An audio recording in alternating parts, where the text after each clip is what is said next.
Assalamualaikum warahmatullahi wabarakatuh. Hari ini kita akan masuk pada sesi yang kedua dari 3 hari yang akan kamu lakukan, yaitu tentang MPLS. Ya, jadi kita masuk pada sesi pengenalan jurusan RPL, yaitu RPL adalah singkatan dari Rekayasa Perangkat Lunak. Perkenalkan, saya Ketua Program Keahlian RPL SMK Negeri 10 Semarang. Nama saya adalah Anden Priyono, Eskom Mkom ya. Jadi nanti misalkan kamu sudah bisa masuk, nanti akan ketemu saya, ketemu dengan guru-guru yang lainnya. Jadi untuk pengenalan jurusan ini nanti akan saya paparkan, yaitu tentang visi, misi, dan tujuan RPL. Yang kedua, apa itu jurusan RPL, Rekayasa Perangkat Lunak. Kemudian keunggulan jurusan RPL itu apa. Kemudian mengenal mapel-mapel yang ada di jurusan RPL, kemudian peluang jurusan RPL dan lain sebagainya. Ya, karena kita RPL berarti kita di sini adalah tentang programming ya, programming RPL. Kemudian dengan tagnya adalah Start Your Coding Here. Jadi kita di jurusan RPL nanti apa sih yang akan kita lakukan di RPL. Nah, nanti kita akan bahas di sini bersama-sama. Visi dari Rekayasa Perangkat Lunak SMK Negeri 10 Semarang yaitu adalah menciptakan sumber daya manusia yang kuat, fisik dan mental, cerdas dan jernih dalam berpikir, terampil dan mandiri dalam bidang rekayasa perangkat lunak. Jadi sudah jelas di sini visi kita. Jadi kita akan bersama-sama menjadi sumber daya manusia ya, menjadi SDM yang punya fisik mental yang kuat ya, kemudian cerdas, kemudian jernih berpikir, terampil dan mandiri dalam bidang RPL. Itu adalah visinya. Kemudian misinya adalah terbekalinya peserta didik dengan pengetahuan, keterampilan dan sikap agar kompeten dalam bidang pemrograman web, aplikasi web dan perakitan komputer jaringan, khususnya rekayasa perangkat lunak. Jadi misi kita jadi membekali siswa, membekali kawan-kawan semua itu bisa punya pengetahuan, punya keterampilan, dan jangan lupa punya sikap ya, punya sikap, punya attitude, yaitu kompeten di dalam bidang 3 ini ya, dari pemrograman web, kemudian bisa aplikasi web, kemudian perakitan komputer dan jaringan. Itu ya misi, kemudian visi sudah. Nah, kita akan lihat di sini apa sih jurusan RPL. Nah, RPL di sini adalah mempelajari dan mendalami semua cara-cara pengembangan perangkat lunak, termasuk pembuatan, pemeliharaan, manajemen organisasi, pengembangan perangkat lunak, dan manajemen kualitas. Ini secara umum seperti ini. Jadi kamu bisa mempelajari di sini, bisa mendalami di sini, dari pengembangan perangkat lunak, dari pemeliharaan, pembuatan, manajemen sampai manajemen kualitas. Ya. Jadi bukan hanya itu saja, RPL juga berkaitan dengan software komputer, mulai dari pembuatan website. Ya, kamu di sini akan nanti diajari pembuatan website, kemudian aplikasi, game dan semua yang berkaitan dengan pemrograman dengan menguasai bahasa pemrograman tertentu. RPL tidak akan jauh-jauh dari 3 hal, yaitu coding, kemudian desain, dan algoritma. Ya, dari 3 itu nanti kita akan belajar di dalam jurusan RPL. Nah, keunggulan jurusan RPL itu apa sih? Yang pertama, mampu bekerja di berbagai bidang karena sudah dibekali dengan berbagai ilmu dan pengetahuan. Ya, nanti kamu bisa bekerja di dalam berbagai bidang karena ilmu komputer itu akan bisa masuk ke dalam bidang yang banyak sekali. Ya, di situ bisa di kantor, bisa di software house, kemudian bisa di perusahaan-perusahaan, instansi, PNS, BUMN dan lain sebagainya. Yang kedua, yaitu dalam melakukan kerja lapangan akan mudah karena saat pembelajaran sudah sering melakukan kerja praktek. Nah, karena kita jurusannya RPL, jurusan komputer, di sekolah diajarkan tentang praktek. Jadi praktek itu adalah 60% daripada teorinya. Nah, di sini akan lebih mudah nanti kalau misalkan kalian kerja lapangan di lapangan, kemudian ada tugas-tugas dan lain sebagainya, akan mudah di dalam mengerjakan karena sudah sering melakukan prakteknya. Yang ketiga adalah pekerjaannya yang relatif mudah dan santai, dapat dikerjakan dimanapun dan kapanpun menggunakan koneksi tentunya. Ya, jadi misalkan saat ini pandemi, nah bisa mengerjakan tugasnya lewat rumah, bisa mengerjakan proyeknya lewat rumah, bisa mengerjakan baik mau di dalam rumah, di luar rumah, yang penting ada koneksinya, bisa. Misalkan bosen di rumah, mau mengerjakan di kafe sambil nongkrong, sambil ngopi, nah bisa mengerjakan di situ. Yang penting ada koneksinya. Itu poin yang ketiga. Poin yang keempat adalah lebih terdepan dari jurusan lainnya dan orang awam di luar sana karena jurusan RPL lebih melek dari berbagai teknologi. Ya, di sini bisa kita lihat bahwa bisa misalkan di dalam perusahaan tetap mesti ada komputernya, ya mesti ada teknologi komputer di dalam suatu perusahaan. Misalkan di dalam perusahaan pabrik misalkan tetap ada komputernya, di situ mesti ada komputernya, ya jadi bisa masuk ke dalam berbagai bidang. Yang kelima adalah mampu memasang sebuah PC, mengerti akan fungsi dari komponen komputer. Nah, jadi jurusan RPL misalkan nanti ditanya apa sih di dalam komputer PC itu, nah kamu bisa jawab di situ. Misalkan di situ ada mainboard, kemudian ada hard disk, kemudian ada memori dan lain sebagainya. Nah kamu nanti bisa cari-cari referensi apa sih nanti yang namanya hard disk, yang namanya mainboard. Nah isinya di dalam PC itu apa. Nah kemudian misalkan di dalam isi di dalam laptop itu seperti apa. Nah kamu nanti bisa cari referensi-referensi juga di dalam YouTube, di dalam internet, ya. Kemudian tahu fungsi dari perangkat-perangkat yang ada di dalamnya. Oh fungsi hard disk itu seperti ini, fungsi memori itu seperti ini, fungsi dari mainboard itu untuk ini dan lain sebagainya. Itu ya keunggulan dari jurusan RPL. Ada 5 poin yang saya sudah jelaskan di sini.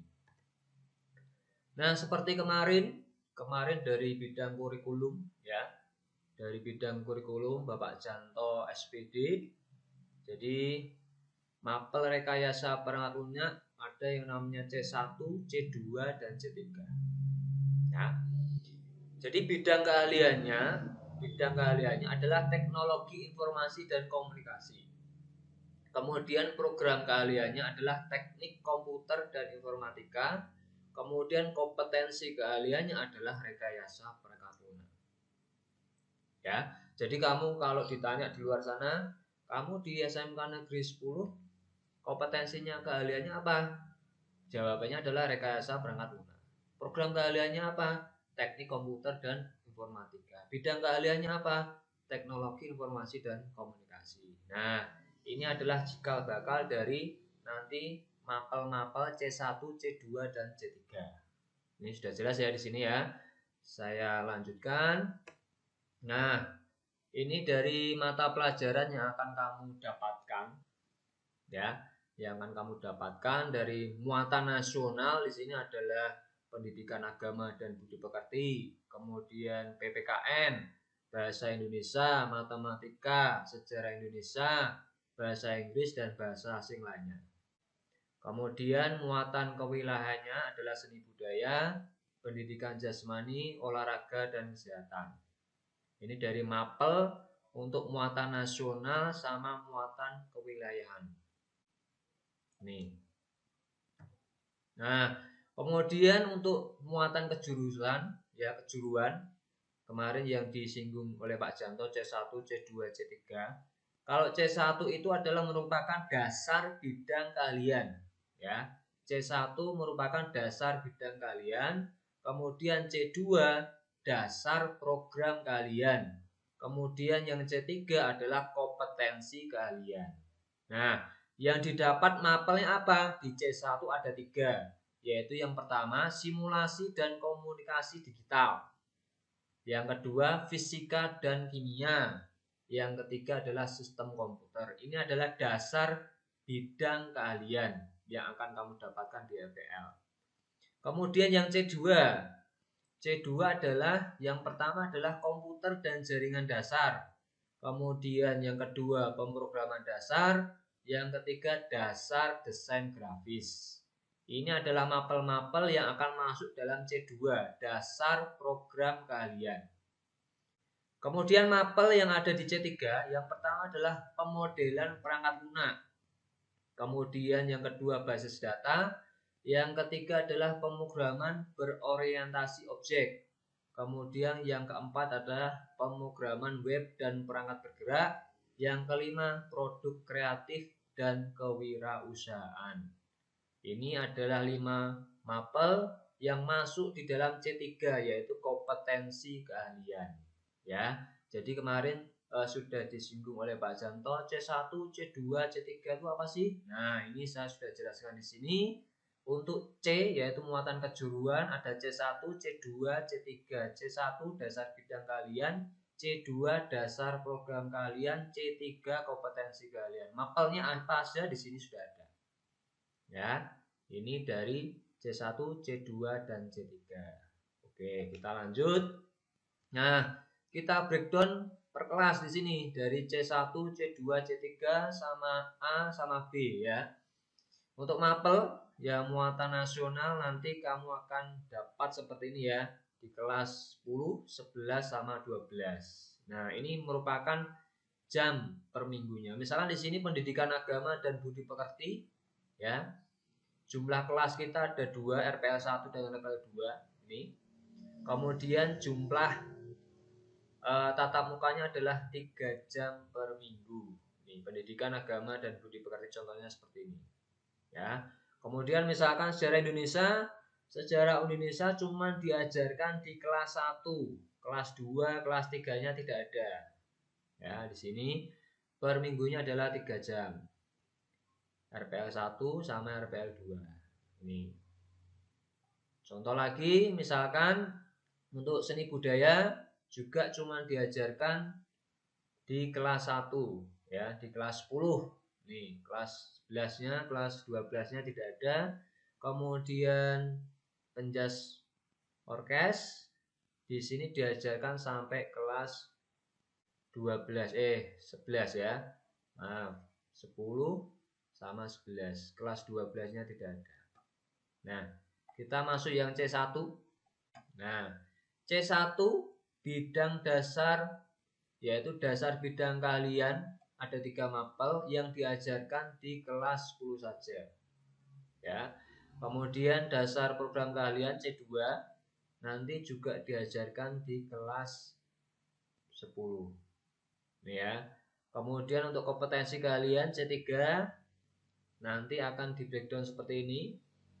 Untuk pemodelan perangkat lunak di situ cuma ada di kelas 11 ya, kemudian basis data ada di kelas 11, 12 sama nih PBO, kemudian PWPB sama PKK, singkatannya seperti itu ya. Berarti yang strip-strip ini berarti tidak diajarkan di kelasnya. Di sini ada kelas 11, ada kelas 11 sampai 12. Ini ya, sudah paham ya. Di sini C1, C2, C3 nanti dapat mapel apa saja sih? Nah, nanti bisa lihat kamu di sini. Ini. Kita lanjut. Nah, kemudian kita RPL punya yang namanya KKNI level 2. Ya. KKNI itu kerangka kualifikasi nasional Indonesia level 2 RPL. Jadi yang mengeluarkan adalah Badan Nasional Sertifikasi Profesi, ada gambar, ada logonya Garuda. Ya. Jadi nanti kamu bisa sertifikasi. Jadi kalau mau kerja itu kalau kamu punya bekal ya yang namanya sertifikasi ya. Sertifikasi untuk RPL adalah ini. Skema sertifikasi KKNI level 2 pada kompetensi keahlian rekayasa perangkat lunak. Yang mengeluarkan adalah Badan Nasional Sertifikasi Profesi, BNSP. Nah, di sini kita lihat untuk KKNI level 2 RPL yaitu untuk pemrograman dasar adalah seperti ini. Ya. Nanti kamu kalau mau mengajukan ujian untuk sertifikasi dari BNSP untuk KKNI level 2 RPL adalah untuk pemrograman dasarnya, kode unit, judul unitnya di sini sudah ada semuanya. Ya, ada 1 sampai 10 ya, kode unit dan judul unit yang akan diberikan kamu untuk diuji ya, diuji. Kemudian selanjutnya yaitu untuk pemrograman web ya, ada 12 ya. Ada 12 kode unit sama judul unit yang akan diuji di sini. Kemudian untuk pemrograman berorientasi objek ada 13 ya. Nanti dari 1, 2, 3 tadi nanti akan muncul sertifikat seperti ini ya. Misalkan kamu nanti diuji kemudian dinyatakan kompeten, nah nanti akan mendapatkan sertifikat dari BNSP ya, namanya sertifikat kompetensi. Nah nanti di sini di belakangnya nanti akan ada kode unit kompetensi sama judul unit kompetensi yang telah kamu lakukan ujian. Ya, di sini akan mendapatkan sertifikat resmi dari BNSP. Nah, fungsi dari sertifikat ini nanti kamu bisa melamar ya, melamar untuk mendapatkan pekerjaan. Misalkan mau melamar dalam suatu perusahaan, nah kamu lampirkan sertifikat ini. Jadi sertifikat ini adalah mewakili dari kompetensi kamu, ya. Jadi kompetensi kamu diakui dari sertifikat ini. Nah, sertifikat ini sangat penting sekali ya, sangat penting sekali. Jadi kalau zaman sekarang itu ya yang dibutuhkan adalah skill, yang dibutuhkan adalah kompetensi. Ya misalkan kamu S1 tapi tidak bisa bekerja, itu akan tersingkirkan. Ya. Saat ini yang dibutuhkan adalah skill, kemampuan ya dalam praktek untuk jurusan RPL. Jelas ya di sini ya. Jadi misalkan kamu cuma jurusan SMK, kemudian punya sertifikat keahlian ini, kemudian kamu melamar pekerjaan, dites, kemampuannya bisa, nah itu yang dipakai daripada jurusan S1, S2, S3 tapi dia tidak punya kemampuan apa-apa. Ya, itu ya yang bisa dipahami. Nah, apa saja yang dipelajari di RPL ya? Tadi kita sudah sebutkan di awal, yaitu tidak jauh-jauh dari 3 hal. Yang pertama adalah coding, kemudian desain, sama algoritma. Ini yang poin sangat terpenting yang harus kita pelajari di jurusan RPL. Nah, coding, contoh-contoh coding yaitu dari pemrograman Pascal misalkan ya, Pascal, C, C++, Java, Python, Delphi, PHP dan MySQL, JavaScript, Ajax, web server, HTML, CSS dan masih banyak lagi. Nah, ini sangat berkembang sekali ya, sangat berkembang sekali. Dari saya misalkan saya dulu kuliah jurusan komputer. Nah, bahasa yang digunakan sudah berbeda pada saat sekarang ya. Zaman saya dulu pakai bahasanya adalah bahasa Pascal, bahasa C ini ya, 1 sama 2. Nah, sekarang berkembang sekali, kamu bisa lihat di website, kemudian di internet dan lain sebagainya bahwa untuk membangun sebuah misalkan website ya, itu bisa dibangun dengan beberapa coding dari pemrograman bahasa ya. Ada yang pakai bahasa PHP dan MySQL, kemudian ditambah HTML, CSS, kemudian pakai yang namanya sekarang ada namanya yaitu Golang ya, dan masih banyak sekali. Karena untuk kebutuhan IT khususnya komputer itu dari tahun per tahun mesti berkembang ya, mesti ada perkembangan dan perkembangannya pun sangat pesat ya, sama seperti handphone, HP. Jadi setiap tahun mesti ada bahasa ini ya, kemudian ada update bahasa ini, update dan lain sebagainya. Nah, kuncinya adalah kita harus bisa mengikuti dari perkembangan zaman itu ya. Saya dulu kuliah S1 ya, komputer, bahasanya sudah ketinggalan zaman, saya juga harus mengupdate untuk bahasa yang digunakan pada saat sekarang, ya. Karena kalau tidak update berarti sudah ketinggalan zaman, akan terlindas oleh zaman itu sendiri, ya. Jadi tidak akan bisa digunakan. Tuh. Nah, desain misalkan kita pakai yang namanya Photoshop, ya. Pakai Photoshop, kemudian pakai Corel Draw, kemudian ada video editing, ada web design, dan masih banyak lagi. Kemudian algoritma, ada algoritma dasar, kemudian tingkat lanjut, Microsoft Access, gerbang logika, basis data, DFD, data flow diagram, dan masih banyak lagi.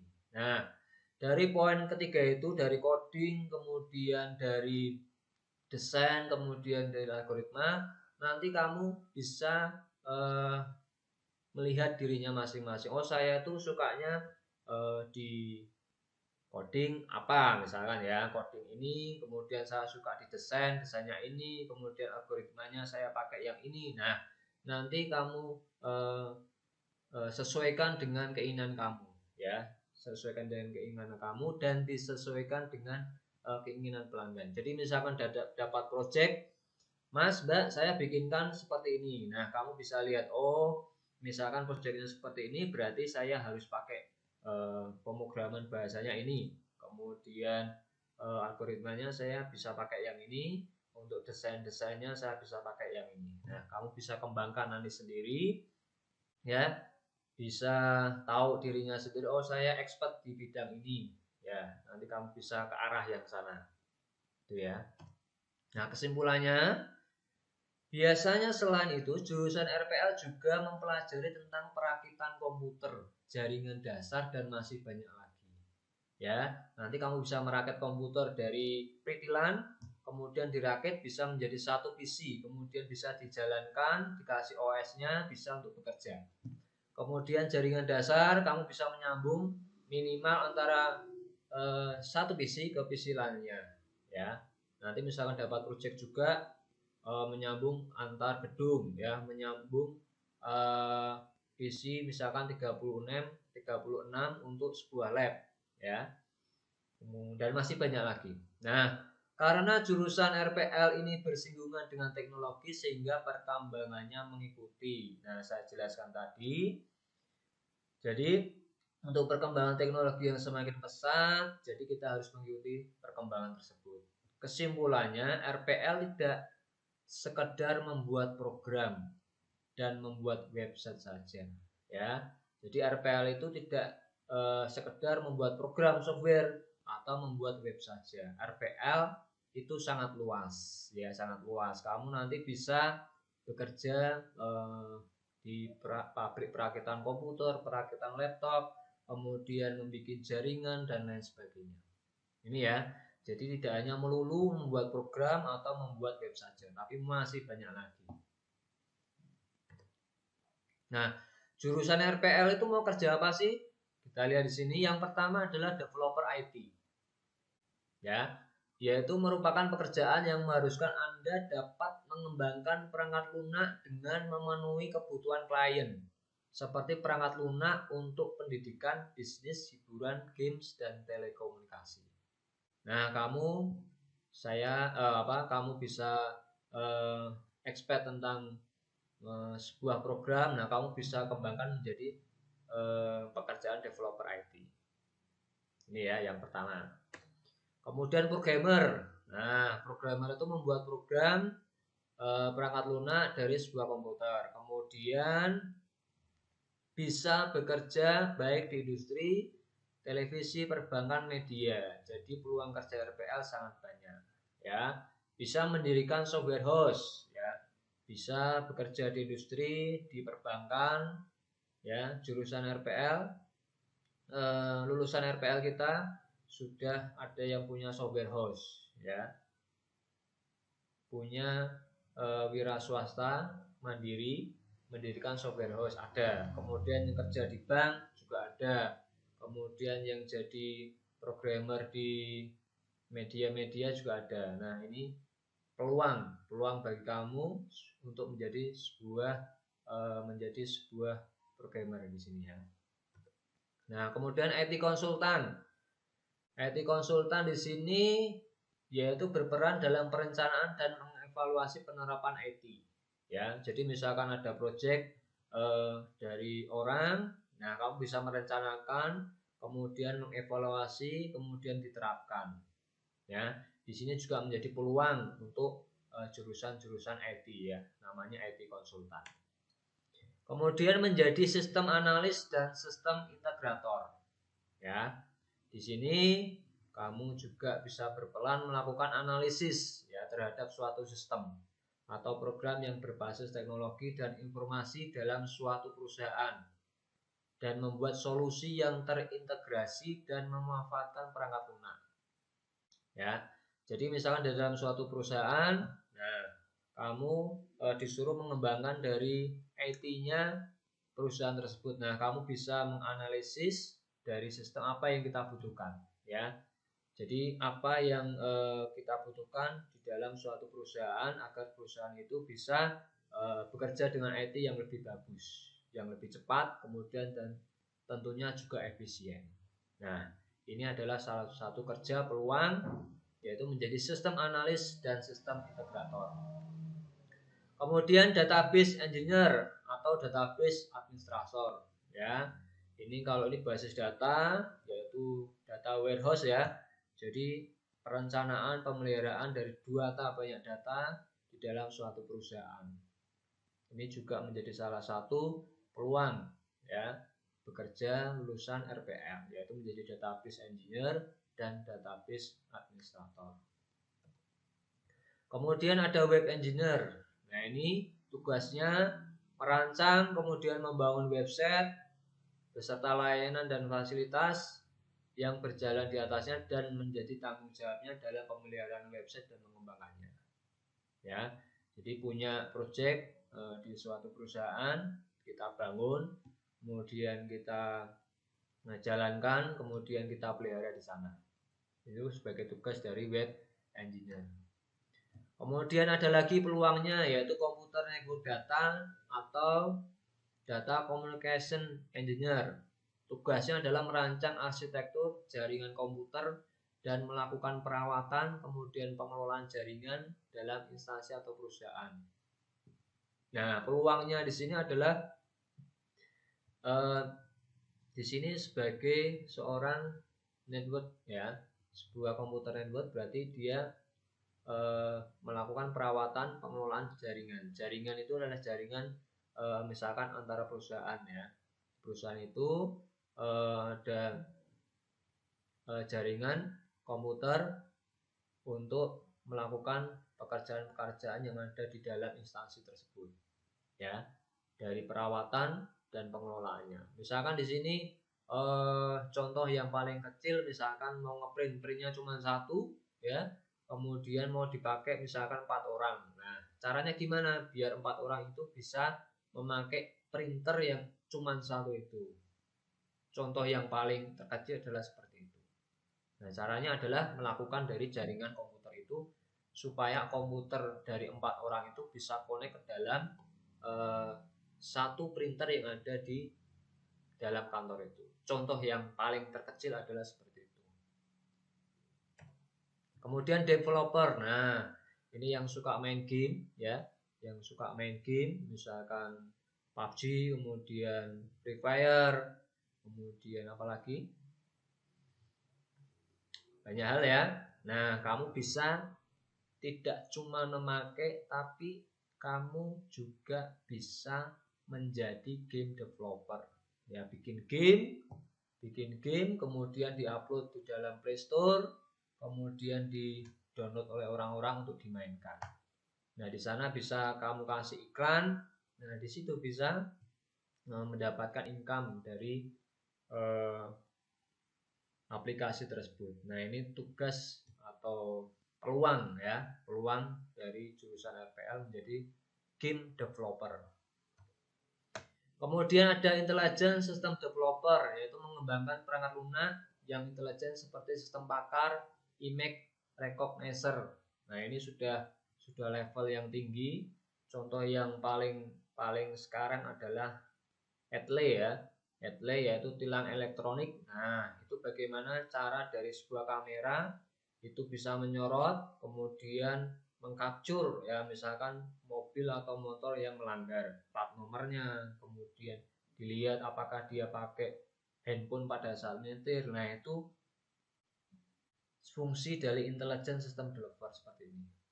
Sistem pakar ya, image recognition. Nah, ini salah satu peluang ya, salah satu peluang untuk lulusan-lulusan IT, lulusan-lulusan RPL di sini. Kemudian software tester. Nah, ini menguji perangkat lunak. Ya, misalkan saya punya project ya, kemudian saya kasihkan ke kamu, silakan diuji dari project ini apakah fungsi-fungsinya sudah jalan atau belum, kemudian ada kekurangan, ada bug, kemudian ada error. Nah, ini bisa kamu kerjakan lewat di software tester ini ya. Nah, satu lagi yang sekarang masih booming yaitu sebagai YouTuber. Nah, sebagai YouTuber kamu bisa bikin video ya, bikin video yang bermanfaat ya, misalkan tutorial, kemudian misalkan tentang vlog dan lain sebagainya. Yang penting jangan bikin video yang berbau sara ya, kemudian yang menjelek-jelekkan, nanti bisa kena pasal ya, kena pasal undang-undang ITE ya. Pada saat ini banyak sekali peluang untuk sebagai YouTuber. Nah, apa harus punya laptop ya, mengapa? Nah, kok harus punya laptop? Kan sudah ada ruangan lab komputer khususnya di jurusan RPL. Nah, jurusan RPL punya 1, 2, 3 laboratorium komputer yang akan kita gunakan untuk pembelajaran tatap muka ya, tatap muka. Kenapa kamu harus punya laptop ya? Karena kamu harus belajar di rumah juga. Jadi belajar programming tidak harus di sekolahan, tapi kamu bisa lakukan di rumah ya. Karena di sekolahan itu adalah terbatas, apalagi saat ini sudah pembelajarannya lewat daring ya, lewat online ya. Jadi kamu harus punya laptop untuk mengerjakan dari tugas-tugas yang akan dipraktekkan ya. Mau pinjem boleh, kemudian mau gabung temennya boleh, mau beli sendiri alhamdulillah ya. Nanti spek yang digunakan nanti bisa ditanyakan ya, ditanyakan nanti. Nah, ini kenapa sih harus punya laptop? Karena kalau di sekolah toh kamu ngerjain sekolah terus pulang tidur, nah itu akan kurang ya, akan kurang karena tidak bisa mengembangkan. Nah, kalau kamu punya laptop kemudian belajar di rumah, itu bisa kamu kembangkan lagi. Itu ya intinya kayak gitu. Nah, kalau misalkan mau kuliah ya, lulusan RPL itu mau kuliah apa ya, mau kuliah apa. Nah, kalau yang mau linier dari jurusan RPL yaitu Sistem Informasi dan Teknologi Informasi ya. Jadi salah satu jurusan kuliah untuk lulusan SMK RPL adalah Sistem Informasi dan Teknologi Informasi ya. Itu akan menyambung ya dari jurusan RPL. Jadi tinggal nanti di jurusan apa, di kuliah nanti kamu tinggal mengulangi saja di sana ya, karena mata pelajarannya adalah basicnya adalah di RPL ya. Dibandingkan nanti kamu dengan lulusan dari SMK dari SMA nanti akan lebih unggul karena kamu sudah praktek di jurusan RPL SMK.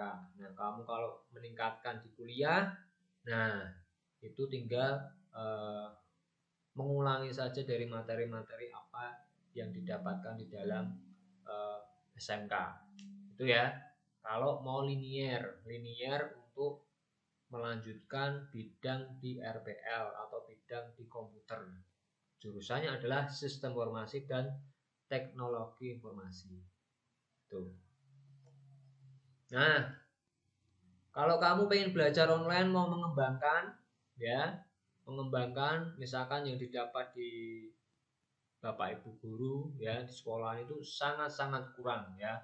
Kamu bisa mengembangkan ya. Mengembangkan lewat mana?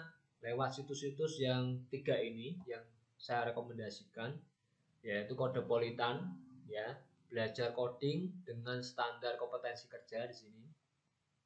Jadi di situ nanti kita bisa buka, kemudian membuka kompetensi apa yang kita butuhkan, misalkan bikin pemrograman web, nanti sudah dapat sertifikatnya di sana. Ini ya.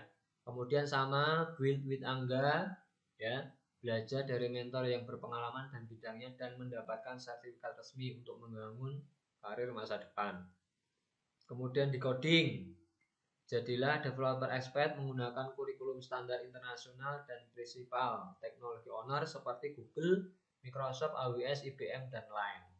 Ini adalah yang kita rekomendasikan untuk belajar kamu secara mandiri ya, secara mandiri untuk lebih meningkatkan skill, meningkatkan kemampuan ya, karena jelas yang diajarkan Bapak Ibu guru di sekolah akan kurang. Nah, sukses belajar di jurusan RPL ya.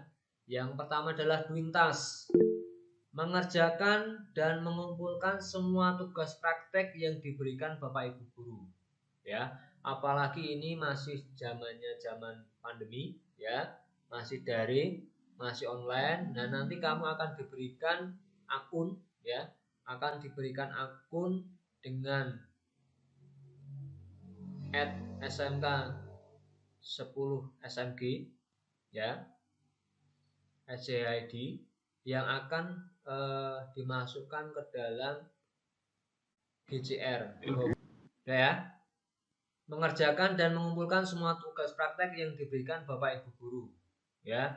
Jadi nanti kamu akan dalam masuk di kelas ya, dikasih kode masuk kelas. Nah, nanti di situ ada tugas-tugas yang harus kamu kerjakan ya, tugas-tugas yang harus kerjakan. Nah, kamu nanti mengikuti apa yang diberikan Bapak Ibu guru. Jadi misalkan ada 4 tugas di sana, misalkan ya, ada 4 tugas, kamu harus mengerjakan semuanya. Jangan diambil cuma 2 tok mengerjakan tugasnya. Ya, jangan. Karena itu nanti akan menentukan kenaikan kelas, ya, menentukan kenaikan kelas. Misalkan di situ ada 4 tugas yang harus dikerjakan, ya kamu harus kerjakan 4-4-nya. Jangan sampai di situ meninggalkan cuma 2 tok ya, cuma 2 tok. Itu jangan sampai ya. Karena kita praktek ya di dalam RPL kita praktek. Nah, tugas-tugas itu harus kamu kerjakan di sana. Itu ya. Misalkan ada kesulitan, ada kesusahan, silahkan ditanyakan kepada temannya, ditanyakan kepada Bapak Ibu guru pembimbingnya, guru mapelnya, ditanyakan kepada wali kelasnya ya. Jangan sampai dipendam sendiri. Pak, saya tidak bisa nyerah. Nah, dikomunikasikan. Yang penting komunikasikan dengan Bapak Ibu gurunya, dengan temannya ya, saling kerjasama. Bagaimana caranya bisa sukses di dalam pembelajaran di RPL. Itu ya. Tuh. Yang kedua adalah develop knowledge, mengembangkan ilmu yang didapat di sekolah ya. Kamu bisa kembangkan apa-apa yang didapat di sekolah, dapat dari Bapak Ibu guru, kamu kembangkan ya. Kamu kembangkan. Lebih-lebih bisa lebih pintar dari Bapak Ibu gurunya, itu lebih bagus, lebih jos ya. Pak, saya bisa ini loh Pak. Nah, Pak, saya mau bikin ini, kemudian saya mau ikut lomba ini. Silahkan, itu lebih bagus ya. Apalagi kalau nanti misalkan ada lomba LKS ya, lomba kompetensi siswa. Nah itu, Pak, saya mau ikut ini ya, bikin program ini, kemudian ikut lomba ini. Silahkan, kamu kembangkan sekali ilmu yang kamu dapat ya. Jadi jangan pasif tapi aktif. Itu yang kita butuhkan di sini. Kemudian yang ketiga adalah kompetensi update, yaitu selalu update kompetensi yang sudah dimiliki. Nah, karena kita di jurusan komputer ya, di jurusan komputer itu selalu update dari macam-macam programnya, banyak sekali yang ada di luar sana. Nah, kita update kompetensi. Minimal kita tahu, misalkan ditanya, Mas, ini program apa sih? Untuk apa sih? Nah, kita bisa menjawab sana ya. Walaupun kita belum masuk untuk mengoprek dari programnya itu, tapi kita sudah tahu fungsinya untuk ini, misalkan kayak gitu. Itu ya, dari 3 sukses belajar di jurusan RPL.